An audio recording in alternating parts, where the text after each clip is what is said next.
اللہ ذوالجلال کا ذکر کثرت سے کریں ان دنوں میں۔ حدیث کہتی ہے ہر تنگی اور مصیبت سے بچاؤ ذکر سے ہوتا ہے۔ بندے نے گناہ کا ارادہ کر لیا ہو، گناہ کرنے لگے، زبان سے ذکر نکل آئے، کلمات بول دے، ان الرجل لیہم بالذکر لیہم بالذنب فیذکر اللہ فیدعوہ۔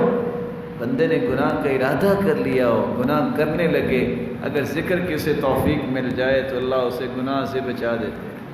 جنتی کوئی حسرت نہیں کریں گے، لن يتحسر اہل الجنہ الا على ساعة مرت بهم لم يذكروا الله فيها۔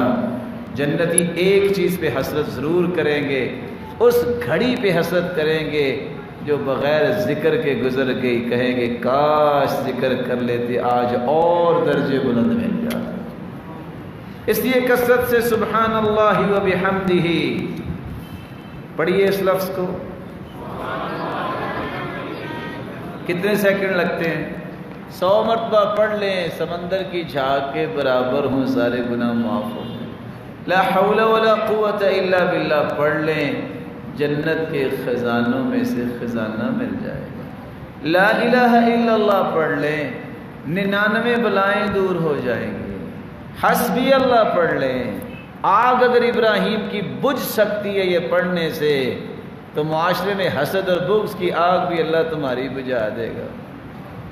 اللہ اللہ ربی لا اشرک بک شیئا، یہ پڑھ لے، دنیا جہان کا غم، فکر، خوف، قلق، اضطراب ختم ہو جائے گی۔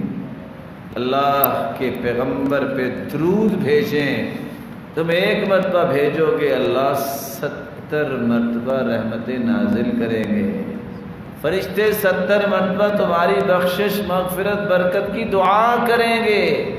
تکفی ہمک ویغفر لک ذنبک، ساری زندگی کے گناہ بھی معاف اور ساری زندگی کے غم بھی اللہ ختم کر دیں گے۔